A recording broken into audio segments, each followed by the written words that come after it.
For the life of me, I cannot remember the name of this movie. I can't. And it's only because we're doing a podcast on it that it's finally started to click in my head. But even last night, I was Googling Don't Worry, Darling. I was about to say, that's because the movie starts with don't. See? It doesn't. Welcome to the What We're Watching podcast. I'm Megan. And I'm Jenny. Today we're talking about the No Hard Feelings movie, which is the American sex comedy starring Jennifer Lawrence and what's his name? Andrew Barth Feldman. Not forgetting the co-star's name at the very beginning. Spoiler alert, we're going to be talking about the movie. So if you haven't seen it, pause this, go watch it. It's going to be on Netflix soon if it isn't already, and then come back. Jenny, what did you think of the movie? I really liked it. I'm excited to talk about some things that made me uncomfortable about the movie. But for the most part, I'm not a very critical person. So every time I see a movie, I'm like, that was really good. Except for Oppenheimer, which I did recently see, and I thought it was not good. So no. maybe we'll talk about that another time. Those are rare words coming out of Jenny's mouth, everyone. I liked it as well. I thought it was so funny. It's been a really long time since we've seen a really funny comedy in theaters. I think they skip straight to the Netflixes of the world a lot now, and we don't get a lot of really funny comedies in theaters, so I was really excited to see it. And it was cool to have a whole theater of people laughing out loud the whole time. I thought the energy of the movie was really good. Yeah, I think there's something to be said about going to the movies and actually not having an empty theater, because you and I both have AMC movie passes, so we go to the movies a lot, and I don't know about you, but every time I go, it's pretty empty. Yeah. And for the first time, I think it's starting to pick up, but with No Hard Feelings, we had to sit pretty close to the screen. Yeah. So I looked up just the 2-sentence description of the movie in case you haven't seen it or you saw it a while ago, just to kind of give a quick overview. I think it does a pretty good job of describing the plot. So I'll just read it. On the brink of losing her childhood home, a desperate woman agrees to date a wealthy couple's introverted and awkward 19-year-old son. However, he proves to be more of a challenge than she expected, and time is running out before she loses it all.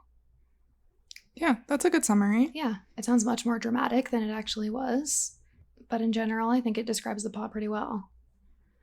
What is funny to me is as I was looking the movie up to prepare for this podcast, I learned that it is an American sex comedy, which I had no idea was a genre of movie until today. Yeah, me neither. And when I heard it the first time, I was just like, oh, this is just like this one person saying it's a sex comedy.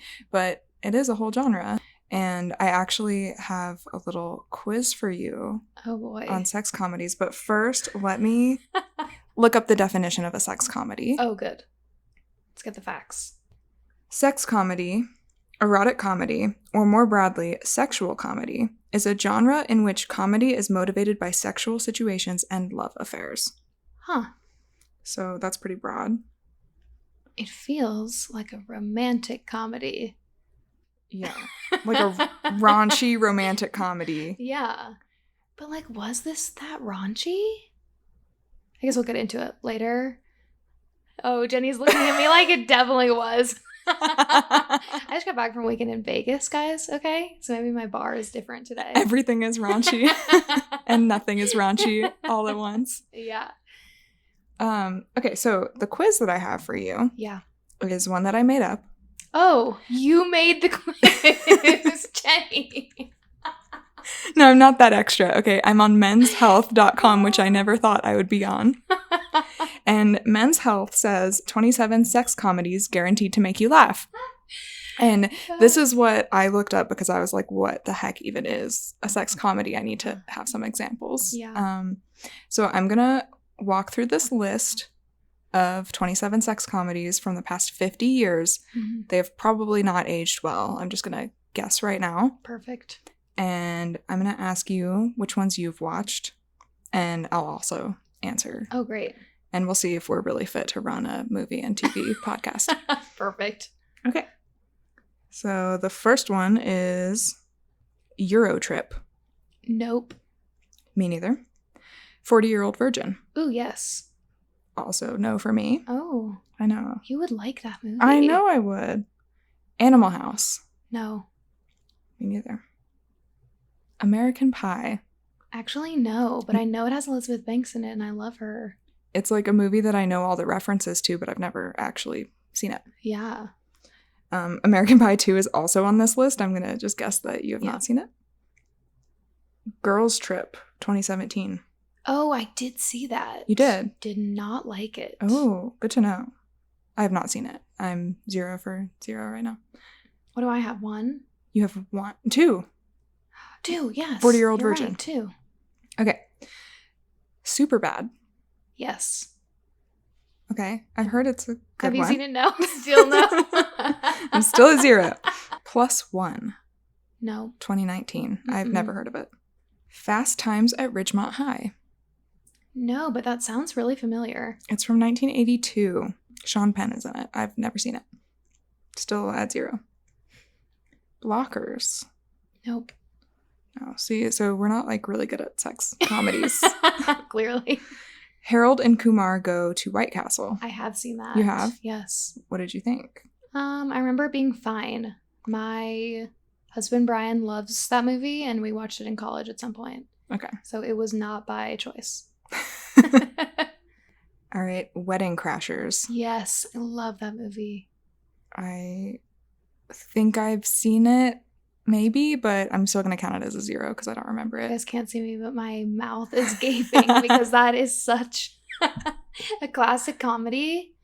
And Jeni is a very hilarious person and writer. And so it's shocking to me that you haven't seen that. We'll watch it together. Would you agree that it's a sex comedy? I would call it a romantic comedy or like a buddy comedy. Although there is like one raunchy part in particular that I can think of. And as discussed, our definitions of raunchy are different. So maybe I'm wrong here. Okay.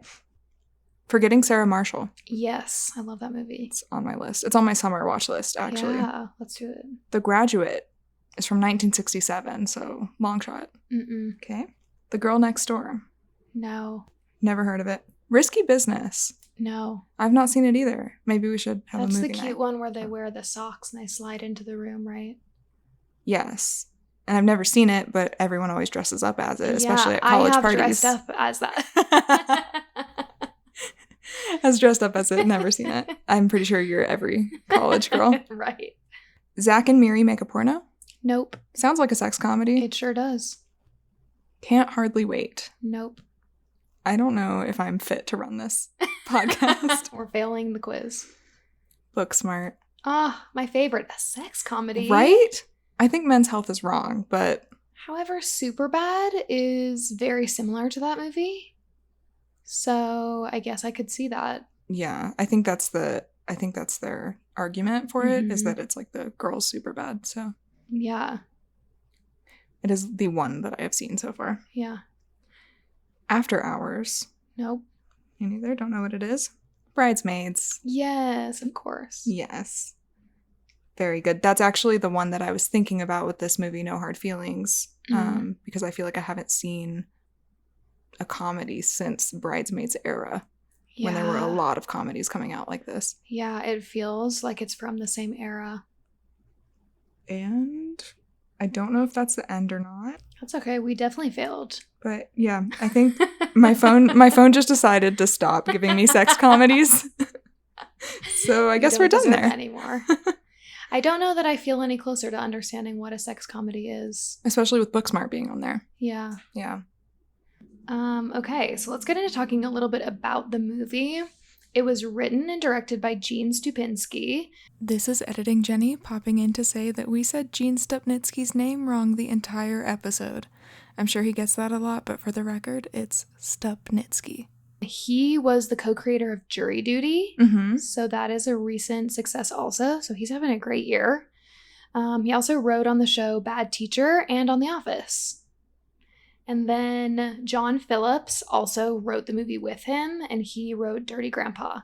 So they had a team of comedy people on this, which is interesting because I would have thought they would have pulled or some other like romantic comedy writers would have been on it because it seemed very in that lane, but not the case.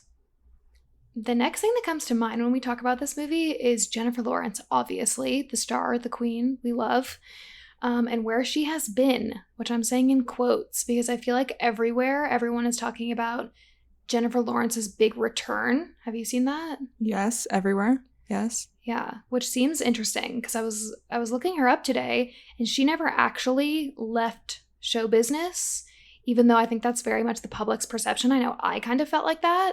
She went from doing 2 to 3 movies a year, all the big ones that we know, from 2011 to 2016-ish, and then dropped down to doing about 1 a year since then. Yeah, and a lot of those movies I think went straight to streaming. So like Don't Look Up was Netflix. That's true. So this is the first time we've seen her in the movie theaters, I feel like, in a long time, or at least for a really big, well-marketed movie. Yeah, and definitely not for a comedy in a long time. I don't think that she's ever been in a comedy like this. Yeah. And that's crazy to me because I feel like she's a very funny person. Mm-hmm. And so I always kind of picture her as being someone who would be in comedies.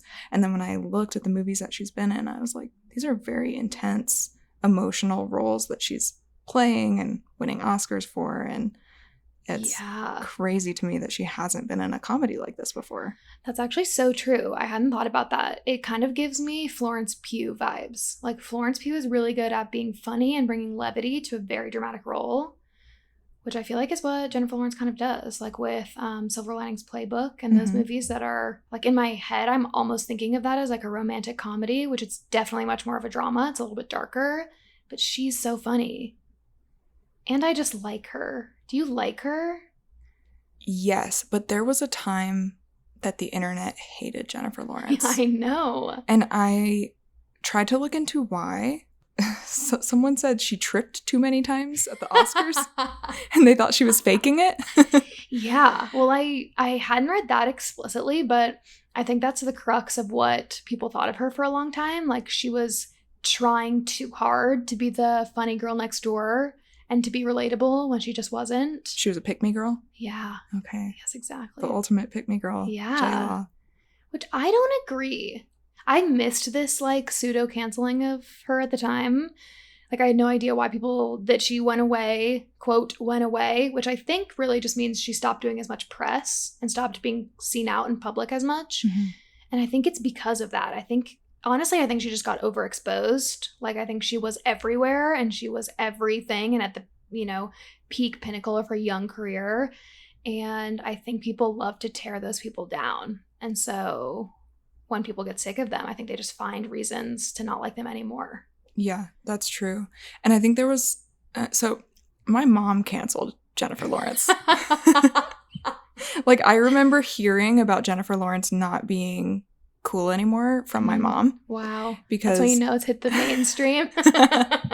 She's like very into like the pop culture stuff. I feel like she always is tuned into that. Okay, that's cool. And yeah, I think she said she had been rude to her fans or to reporters, and there have been some instances where that's been caught on camera, but I think out of context. Yeah. So I think that's another thing that led to people thinking that she was kind of a mean girl. Yeah, I feel like it's easy for things like that to kind of snowball when someone is so in the spotlight and people are sick of them, and then little tiny things start to happen, and then everyone's like, everybody just wants to take them down. Yeah, 100%. Yeah, I'm waiting for that to happen to another celebrity because I feel like we haven't had that in a while. Can you think of anybody that you think is pretty overexposed right now? No, but I can think of someone that everyone turned their back on for a while and has, like, everyone's just discovered that this person is actually fine. Anne Hathaway. Yes, that's a good one. Like, she was great. Everyone loved her. She's very girl next door vibes. I haven't watched a lot of interviews with her, so I don't really know. Yeah. And then I think people just hated on her for no reason. I think that's so true. I think the same thing happened. And now people are realizing, wait, like, she's kind of great. Yeah. My prediction is Taylor Swift. I know. Blasphemous. I love her. She's my favorite pop star artist. I'm obsessed. I follow her gossip religiously, but she's so big right now. And with the tour and the fact that the tour is going to go on for another year and she's doing all the re-records. I mean, I feel like we caught a glimpse of it with the Maddie Healy situation where she was dating somebody that people didn't like, and not to minimize it at all because he's garbage. But I think people were really eager to find a reason to tear her down. And so I'm interested to see how the next year or two rides out for her. That's so interesting. And because she's just everywhere right now, especially with the US tour going on, as soon as it switches to being international, I feel like, this is probably bad to say, but I feel like Americans are going to be tired of it. Because they're going to be like, we just spent the last year in Taylor Swift world, and now we're tired of talking about her. Yeah.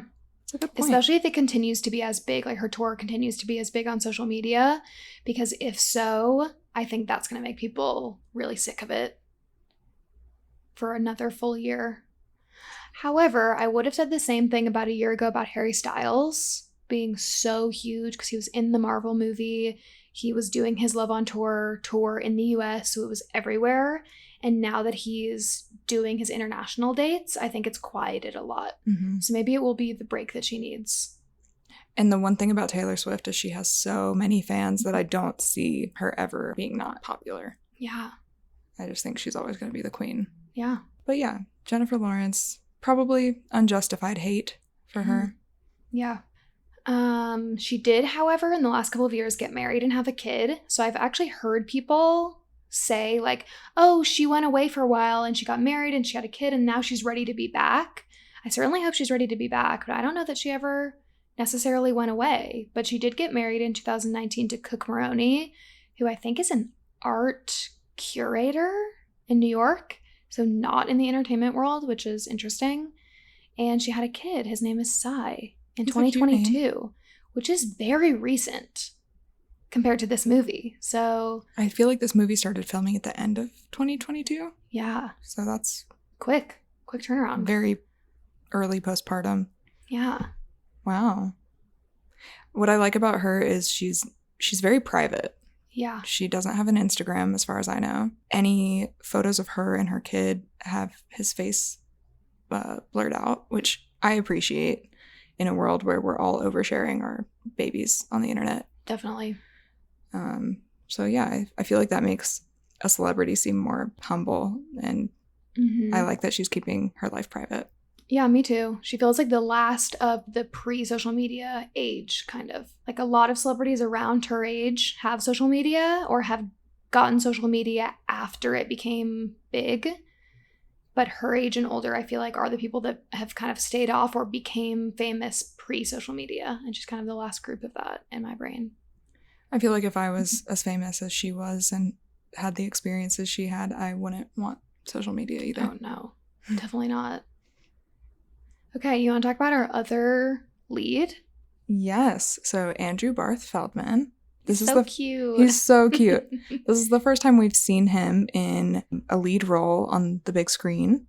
He's a Broadway actor, and he's known for playing Evan in Dear Evan Hansen. Oh, I didn't know that. Yes, on Broadway. Wow.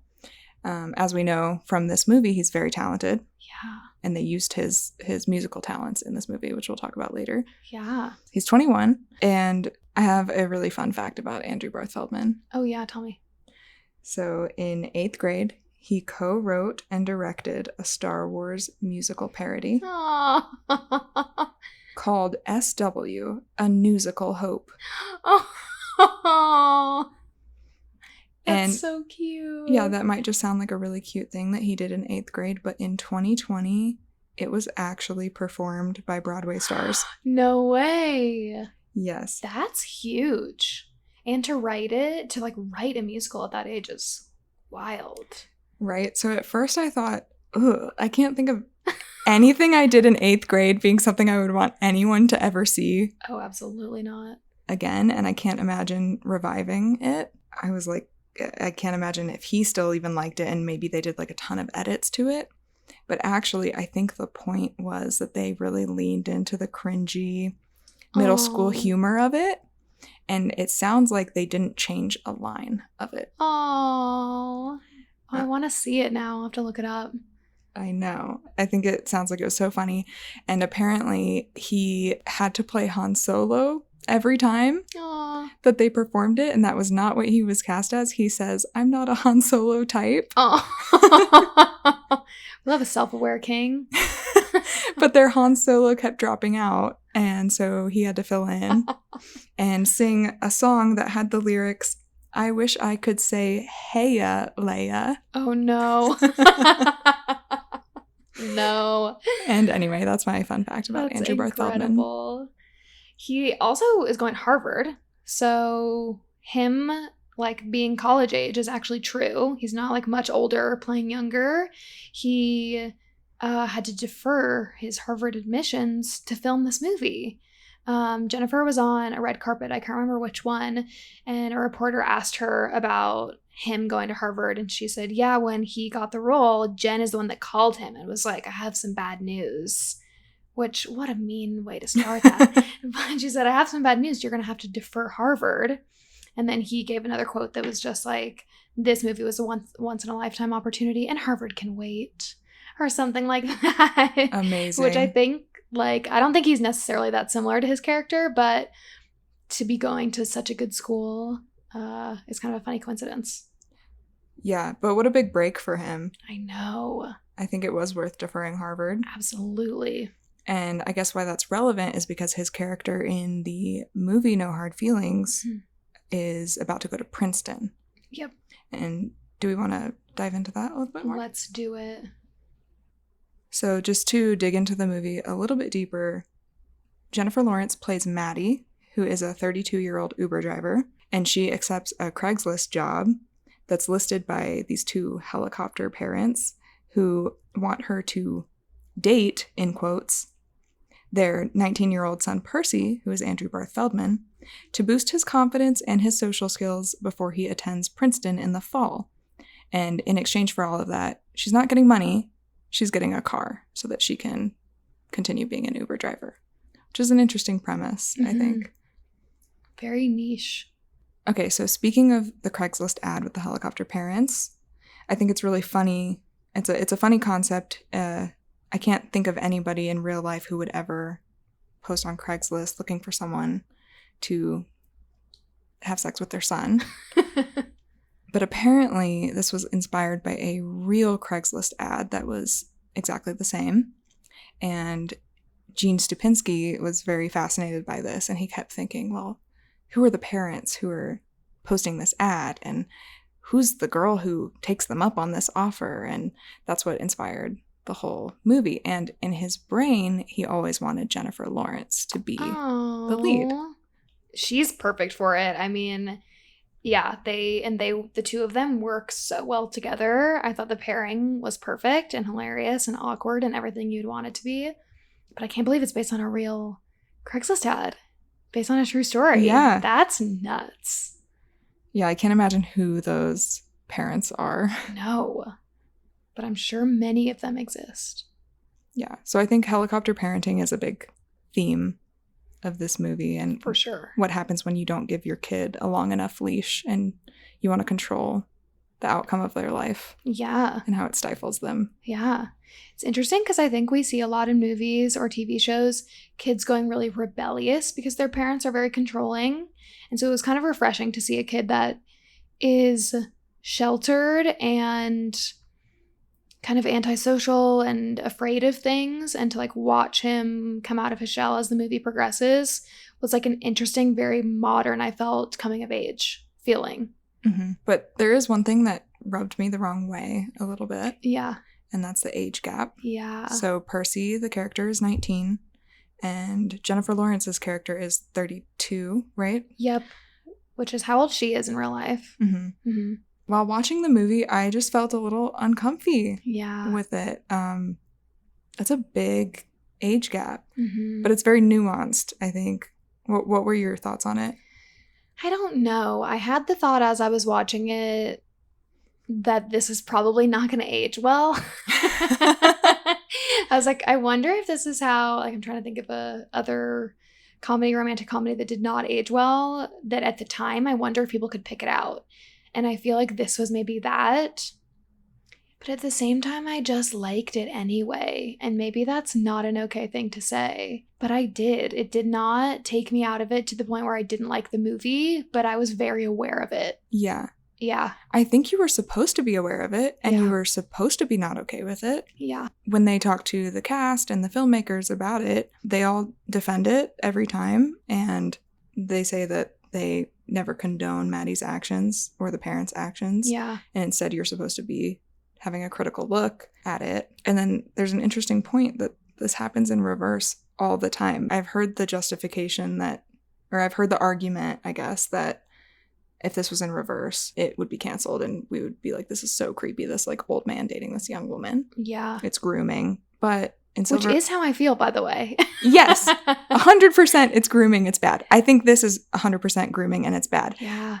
But they do bring up the interesting point that the age gap is very similar between Jennifer Lawrence and Bradley Cooper in Silver Linings Playbook. No. She was 22, I think, and he was 37. Wow. And I had never once thought about that until right this second. No, because I think she was playing an older character. And there are so many movies where the woman is young. And looks young. And the man is a Bradley Cooper in his late 30s, early 40s. And we don't even blink an eye. No, we don't even notice. I was about to say maybe it's because he looks so young, but no, I don't think it's that. I think it's just we don't see an older woman with a younger boy very often. Mm-hmm. And I think people don't quite know how to react. Yeah. And let's be clear, he is a boy. Yeah. And this is creepy. Yes. Yeah, we don't condone. Jeni and Megan are canceled. I don't condone it, but it is interesting. Yeah, it is interesting what they were saying about how they don't condone her actions. I think that's a really interesting debate that you could have about a lot of different topics that are shown in movies and TV of like, is it okay to show something that's incorrect and let the audience come to their own conclusions about it? Or is it better to not give that action topic, etc., a platform at all? Yeah. And that's very nuanced, and I don't know the right answer. I think it completely depends. I don't know if there is a right answer because I think we're always looking for things to be in black and white. Yeah. And to have like, this is right, this is wrong. I don't know. I don't know if there's a right answer to that. It's complicated. And the fact that this is a real story in some ways makes it even messier because real life is complicated. And I like when movies and TV shows give us something that's complicated but still feels realistic. I think it's cool. Well, we'll circle back on the age gap in 10 years. After we're canceled. See if we just feel completely inappropriate watching it at all. Honestly, that would be great. It would be great if male, female, female, male relationships were viewed the same way, regardless of which party was much older. And I don't even think necessarily that the age gap is the problem. I think the issue is the age of the younger person. Yes. And the fact that he was going off to college, so basically still a high school student living with his parents. And, by the way, being manipulated by everybody in the scenario. Oh, absolutely. Is completely inappropriate. So it's not even necessarily the, quote, age gap, necessarily. Even though you're right, that if the man was older, I would think it's gross. He's still developing his brain. Yeah. He's so young. Yeah. I guess we can get into like what actually happens in the movie. One of the early scenes that I remember really fondly is Jennifer Lawrence shows up at the Humane Society that Percy works at, and she comes on so strong. It's so ridiculous. I'm not gonna lie, the scene of her in the Humane Society took me out of it a little bit because I was just so like, what the fuck is she doing? Like, it just felt so unrealistic to what anyone would ever say to try to appeal to somebody. She says something like, "Can I touch your wiener?" Yeah. And he's holding a weenie dog. But I wonder if that's supposed to kind of speak to the male perspective as a teen, where like some hot girl comes in and she says something stupid and ridiculous like that, and she's older and like very overtly coming on to you. Are you just so hype about that as an 18-year-old boy? Is that what this is supposed to show? Obviously, it turns very quickly, but... Yeah, I didn't even think he was hype. I think he was creeped out, as he should have been. Did you get that vibe at all? You saw the movie more than I did. I got the vibe. I did watch it twice. I'm a serial multiple-time watcher in the movie theater. I definitely got the vibe that he was weirded out and, like, didn't know what to do to get out of the situation. But also he didn't get out of the situation, which maybe is not him being into it. Maybe that's just him being polite and scared of conflict. Yes. Where his age is really showing. A good little sheltered boy. Yes. Yeah. And then she kidnaps him. Yes. Essentially. She thinks that they're going back to her place. Mm-hmm. And he thinks he's being kidnapped because she's borrowing a van from a friend. Yeah. A really creepy van. They do a really good job of setting it up so that we see what she thinks is happening and what he thinks is happening and how those are not the same. And so as the audience, you know where we're going. It's hilarious. So where are we going? What happens next? So she brings him to her house instead of to his house. I think he thinks maybe he's getting a ride home. And they pull up to her house, and you can see him just panicked about the situation. He's, like, trying to call 911. She's taking his phone away, and he gets out his mace. Just sprays it right in her face. And it's incredible. I loved his acting in that scene. Yeah. Yeah. It was so good. Yeah. I think that's the first time you get a really good sense also of the age difference between them and the roles that they each play in their dynamic, because he is just sort of like becomes a little baby in the scene. Like, he's macing her and hiding in the corner of the car, and then she's just like, what the fuck are you doing? Full grown adult. It's just like, you're supposed to be an adult too, Percy. Like, I can't possibly kidnap you because you're 19 years old. You're a full grown adult. And then he has to spray her in the face with a hose. And it's just, it's a great start to their dynamic. I think this movie also kind of touches on an interesting theme. I don't know if it's his generation or if it's the helicopter parenting, but he's very out of touch. Yeah. And not very independent. Yep. If I remember correctly, he needed guidance turning on the hose. Yes, he did. That's correct. And I thought that was perfect. Yeah, it fit him very well, which I think another underlying thread to this movie and to a lot of other shows and movies that we're seeing come out right now is the wealth gap.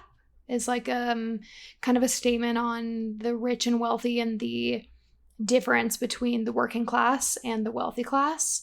So I'm thinking like White Lotus, Succession, and this movie, even though it's a comedy, does a really good job of speaking to that too. So I think Percy kind of gets the sheltered, white, wealthy treatment also. Mm-hmm. And so to his parents as kind of being out of touch of what's with like what's acceptable or what's normal or what you should know or like how to act like a human being. And then Jennifer Lawrence kind of plays the everyday man, like she lives full time in this resort town and works at a restaurant and is an Uber driver. And so are all of her friends.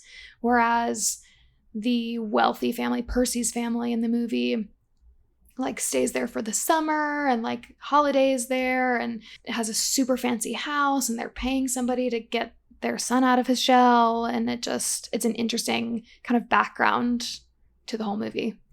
Yeah, and probably worth mentioning that the whole issue in the movie is that she's going to have to sell her house because property taxes keep going up. Yep. Because of gentrification and people moving to Montauk, New York, and raising the prices of everything.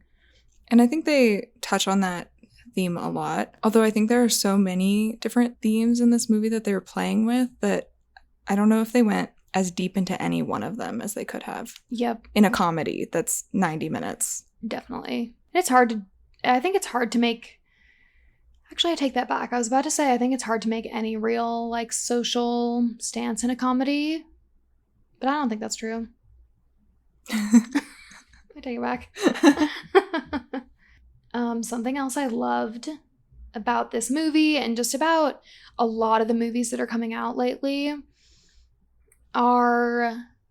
is the way that content now is speaking to women in what feels like a really authentic way that I don't know that movies or TV ever did before. And one of the scenes that I think is hilarious that does this is where Jennifer Lawrence and her friend Sarah, who's played by Natalie Morales, and Sarah's husband are sitting outside at the restaurant that the girls work at. And they're talking about, you know, her, whether she's going to accept this Craigslist ad or not. And the topic of like, well, are you going to sleep with him? And Jennifer Lawrence is like, well, I've had sex for all kinds of reasons. And her and Sarah go back and forth saying like, I've had sex to give my hot chocolate time to cool off, or to get out of commuting, or to get out of playing Settlers of Catan or something. And like, not that I've done that. I'm not saying that. But I just appreciate when there are like authentic conversations that women would have with their best friends shown on screen, even though the movie's written by men. Yeah, I wonder if the actors had any improvisation there. I did hear there's a little bit of improv. I could totally see that. But I don't know what exactly was improv and what wasn't. So yeah, that'd be interesting to find out. Yeah. And Jennifer Lawrence produced this, I think. I think she did, yeah. So she may have had a big say in it as well. Little creative control. Yeah, I just thought that scene was so funny and like something that girls would talk about. And they were saying it to Sarah's husband, and he was just completely oblivious to the fact that you would ever have sex for a reason other than just wanting to in the moment. Which I just thought was funny. Love it. Yeah. All right. Now we get into one of the scenes that could potentially be the reason for why it's called a sex comedy, ? One of the more raunchy scenes, ? The funniest scene, maybe, in the movie. Yeah. So Jennifer Lawrence, and I keep calling her by her name because how could you remember her character's name when it's Jennifer Lawrence? Yeah. Maddie and Percy are skinny dipping at Maddie's insistence. And these teenagers come and mess with their stuff on the beach and steal their clothes. I don't know what I was expecting. I went into this movie not knowing that this scene was going to happen. I think it might have gotten spoiled for a lot of people, but for me, it didn't. Jennifer Lawrence comes out of the sea completely naked, full frontal everything, and starts beating the shit out of them. It is the most iconic fight scene I've ever seen in a movie, I think. I think so too, because usually I black out during fight scenes. I know they're my least favorite parts of any movie, and it was probably my favorite scene of this one. Yeah, usually I zone out, and then I'm like, okay, who won? Okay, cool, now I can keep going with the movie. Yeah. With this, I was dying laughing. It was so funny. And I think it's worth noting that this is the only time that we saw Jennifer Lawrence naked in this movie. Mm-hmm. And it wasn't sexual at all. Yeah. This is why I was confused by the sex comedy label. But it is an iconic scene. And to just watch, doesn't somebody just kick her in the vagina? Or doesn't she punch somebody in the vagina or something? Something like that It happens. is. Yeah, it's hilarious. I don't know if I've ever actually seen a woman fist fighting in a movie. Like, not with guns, not in like an action movie way, but in a just like using fists and kicking on the beach. Yeah, to get what you want, like using force. Yeah. I can't think of anything. I'm sure there are movies out there, but this is very iconic. It's very iconic. Look it up on TikTok if you haven't seen it, because it's everywhere on there. And then during that scene, is Maneater playing? Oh, maybe. I think it might be, but if it's not, Maneater is a song that they mentioned multiple times in this movie. Oh, it plays during their first date in the bar, definitely. Mm-hmm. It might be in the background again another time. Yeah, I think you're right. And Percy is hilarious when he talks about it because he says that this song used to scare him because he thought it was about an actual monster. And he totally missed the point of the song. A little bit later, he actually does a really wonderful performance of that song, which I think showed some huge development between him and Maddie's character. Yeah. I feel like it's kind of the turning point of when you see their relationship starting to get real for Percy, because they listened to this song on their first date. Just like Jeni said, he thought it was about a real monster, which if you don't know what the song Maneater is about, or if you haven't heard it, it's about a woman, basically like a, I was about to say a womanizer, but the opposite. A manizer. A manizer. A man-eater. A man-eater, exactly. And it becomes kind of this underlying thread through the movie where Jennifer Lawrence is the man-eater in the scenario because she's kind of manipulating and taking advantage of Percy to get something that she wants, which is the car. And later on in the movie, when he plays the song, first of all, stunning voice. I didn't know that he was on Broadway before you told me, but it completely makes sense. And yeah, I think it just showed that he got it. And he was more adult. Oh, yeah. And I have something else to say about the man-eater performance. I loved that Jennifer Lawrence and Percy bonded over this fact that they hadn't been to prom before and that they dressed up and then they went to this fancy dinner and pretended that they had their prom. And then that's where he sings Man-Eater. Mm-hmm. And it was beautiful. Like, I think I teared up a little bit when he was singing because he's just such a good singer. Yeah, it was incredible. And then he comes back to the table and starts asking her about what they're going to do when he goes to college and their long-distance relationship. And I think it's when she realizes that she fucked up, basically, that she is the man-eater. And it's a big twist, or not twist, but it's a big turn in the movie in their relationship dynamic. Don't you think? Yeah, I think you're right. Because soon after, then he goes to a party. Mm-hmm. And for Princeton kids.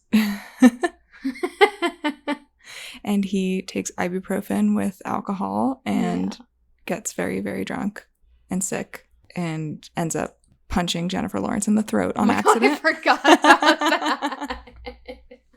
It's probably like the biggest gag in all of the previews for the movie. But I thought that was really great too. Yeah, I think it's worth noting in this movie, Jennifer Lawrence is trying to have sex with Percy. I'm going to call her Jennifer Lawrence this entire time. Maddie is trying to have sex with Percy. Yep.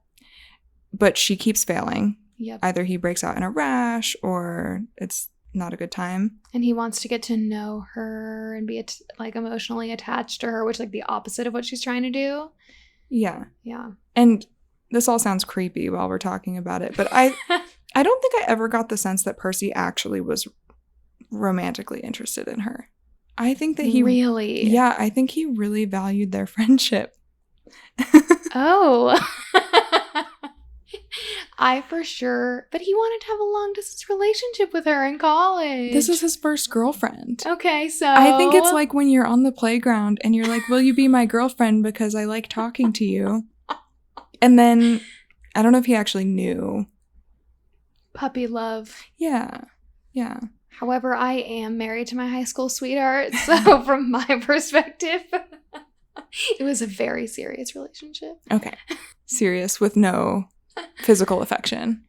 Between Percy and Maddie. Yeah, which is, I think, fair for a high school relationship for some of them. You know, that's really interesting point, actually. They don't hold hands. They don't walk with, like, their arms around each other. They don't touch when they're, like, at the table. Because she's not romantically interested in him. Like, yeah, as she shouldn't be. Not. No. Yeah, she's definitely not. She's just playing the part enough to where he'll buy into it. Yeah.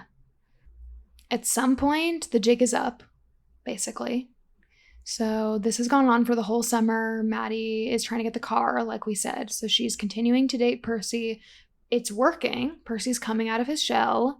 He's making friends with other people that are going to Princeton. He's getting excited for college. Until, like we said, they start talking about their long-distance relationship, and Percy decides that he doesn't want to go to Princeton anymore so he can stay near Maddie. Which, how can you think that he's not interested in her? Sorry. After that? Maybe I just missed all the cues. I'm socially awkward. I need my parents to get someone to date me. I do have a boyfriend, though. For the record. So, yeah. And the way that he finds out is tragic. Percy's parents, which, by the way, his dad is played by Ferris Bueller. Yes. Which I didn't realize till after the movie. Really? Yeah, because I knew I recognized him, but he looks so different with his longer hair. Matthew Broderick, right? Is that his name? Yeah, that sounds right. So Percy says he doesn't want to go to Princeton and that he is going to drive the car because he's learning to drive for said long-distance relationship. And his parents immediately call Maddie to say, you have to convince him to go to school. And the call cuts over to the car that Percy got in. And so he hears the end of the conversation, which is just devastating, but sets us up for a very funny confrontation because we, the audience, know that Percy knows and nobody else knows that Percy knows. I don't remember how Jennifer Lawrence gets to their dining table. I think what happens is that night at dinner, Percy's hanging out with his parents, and then the doorbell rings, and he goes to the door, and he had not accidentally, but he pretends it's accidental, that he double booked a date with Maddie with dinner with his parents, which I'm just like, is that some rich kid talk to be like, sorry, I double booked my Friday evening with my parents? He is going to Princeton. Yeah, it's true. Maddie comes in, sits at the table with them, and obviously Maddie knows the parents know Maddie, and Percy knows that. And so he's saying like obnoxious things like, Mom and Dad, aren't you going to ask how we met? That type of thing. And then he excuses himself for a moment to destroy the car, basically. Which is just tragic because you feel so sad for Percy, but then really, I think to see him like destroy the thing that Maddie has worked the whole movie for is just tragic for everybody. Yeah. There were easier ways she could have gotten a car. For sure. This was very complicated. Yeah. I think she thought that he was going to want to sleep with her immediately. Like when she showed up to the dog rescue in her cute little dress. And it was going to be like a one and done situation. Yeah. Easy car. Yeah. But it wasn't. Not the case at all. So Percy and his friend take the car out into the woods and just beat the shit out of it in like the effort to make it unusable for Maddie, basically. And then he comes back, runs up to his room, and Maddie goes up to check on him. Does he confront her about what's going on? He doesn't confront her until after they don't have sex. Right. But have sex. Right. He's ready. And so just like after all this time, he's just like being so pouty and just laying there in his bed. And he's like, I'm ready. Yeah. And then they start to have sex, which was very uncomfortable for me. He comes and they didn't actually have sex. I think it was just on her thigh or something. Just her legs. Yeah. Yeah, which is so sad. And then he says one of the funniest lines of the whole movie where he says something like, did you come too? Yeah. And when I tell you it was 0.2 seconds, it was so fast. Which I'm like you, I'm surprised that Maddie, the character, went through with it. Like that she was like, okay, yeah, let's have sex. Like to see her actually go there, knowing how emotionally invested he's been, was gross. I didn't like it. Yeah, I kind of felt like at that point she had changed enough as a character and liked him enough as a friend. Yeah. That maybe she would have been like, you know what? I don't think now is the right time. Yeah. Although I do think that in a twisted way, I think she was trying to be kind to him because she felt bad about everything that happened, and him being like, yes, I want to. I feel like in a way she was almost trying to give him what he wants and then like part ways. Not condoning it, but I think that's maybe what she was, like the character's thought process, which was interesting to me. Yeah, I'm not saying she's a bad person, but she doesn't make good decisions throughout this entire movie, so I guess it's on track. Yeah. And so then the movie wraps up really quickly, which was really the only beef I had, other than maybe a little bit of the age gap concern, was the way that it ended so quickly. Because Maddie decides to sell her house to her friends so they can stay in the resort town because it was getting too expensive for them. They were having a baby and they were going to move away. So she sells her house, the house that she's worked the whole movie to keep, which was a shockingly really quick decision in the movie, and I felt like they were trying to rush the ending a little bit. What did you think of the ending? Yeah, and I think there was a big time jump too. Like it's showing her, she does get the car, it's all beat up, and somehow she makes enough money to, I think, pay her property taxes and whatever else she needed to pay off in the manner of months that she is... Or weeks. I don't know how long it was. Yeah. The rest of the summer, however long that was. Well, she makes a lot of money driving for Uber with this beat up car. And it's almost like everything is resolving. And then I guess her emotional attachment to the house, I don't remember exactly how she kind of let that go. Yeah, it doesn't really explain it. She always wanted to, when she was younger, move to California to surf. And so the rationale that they kind of give is that she decides she doesn't want to wait anymore. And so she sells the house to her friends, which I think is sort of a win in her mind against all of the, wealthy people that are moving into her town, because she's able to sell her house for a lower price to people that she loves. Mm-hmm. But she's so emotionally attached to the house because it was her mom's house and her mom died. And it just seemed like a really quick wrap up to me. I agree. It was very fast. And then she goes and sees Percy at a Princeton party. I don't think he'd left for Princeton yet, though. Mm-mm. And they kind of make up and continue to be friends. They say they're going to talk to each other her whole drive to California.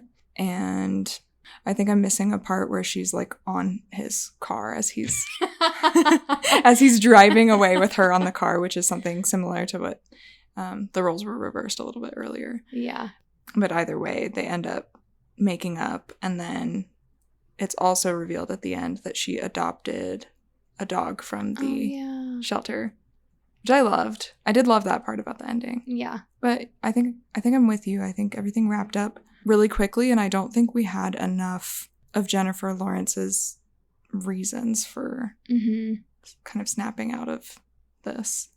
Yeah, I felt like we got a lot of character growth from Percy, and we kind of skipped the changing part to me for Jennifer Lawrence. Like, we saw her go from really wanting the car, being willing to have sex with Percy, to then realizing that her mom wouldn't have wanted her to stay in the house, and she sells the house and is going to go, like, do her bucket list surfing trip. And that was just like a quick switch. So that was interesting to me. But I did love that they ended up friends, and she picked him up and brought him to college on the way to her California road trip. So I thought that was cute. I'm happy that they ended on a good note. Yeah, and I think back to what you said earlier, the actors just have so much friendship chemistry. Yeah. And when I've seen interviews of them, they have that in real life. They seem like they're actually friends. Yeah. Which is funny because I think Jennifer Lawrence was worried that whoever they cast was going to annoy her.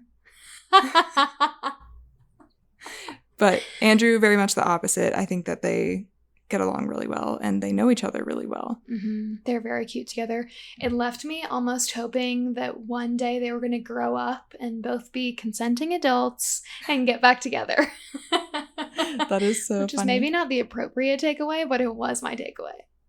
Mine was more of like, oh, this wasn't a rom-com. This was a friendship movie. Mm. And maybe these two people have a huge age gap and come from very different families, and their experiences are really different, but they can still be friends, and I like that. Yeah. I realized at the end that the whole time they were both equally lost. Like, they were both in a really difficult, low point, and they helped each other out of it together. Yeah. And I thought that was really cool. Yeah. Which is what you would ask for in a movie like this, I think. Yeah. The character growth. Yeah. So we loved it. Yeah, it was really good. I thought it was fun, and I think we need more fun movies right now that we don't pick apart. Sometimes you can just go to a movie and enjoy a movie. Absolutely. I miss that. I miss the comedies in theaters. Let's bring more comedies to theaters. To all you studio execs listening, we would love to see more laugh out loud comedies in theaters. That's my parting wish. Agree, 100%. Well, if you guys watched the movie and you liked it and you agreed with any of our takes or didn't like any of our takes or wanted to chime in, or if you graded yourself on the American Sex Comedy Quiz, please let us know how you did. Yes, are you a sex comedy guru? Do you know all of them? Not like us. If so, you should come on the podcast. You're a more qualified host. Yeah, maybe you should switch with us. Or maybe we just don't do sex comedies. What is that, though? For real. If you guys knew what that was, please don't tell us, because it'll make us feel bad. Yeah, we're really, really good film critics here. Well, thank you guys for listening. Yeah, thanks for listening. If you liked it, consider rating us because we're brand new. Yeah, 5 stars. We have lots of fun movie, TV episodes coming up. If there's anything that you guys are watching and loving that you really want us to cover, please let us know. We will be on Instagram soon if we're not yet. We're working on it. Yeah, but leave us a comment wherever you listen to podcasts. And we'll see you next time. Bye. Bye.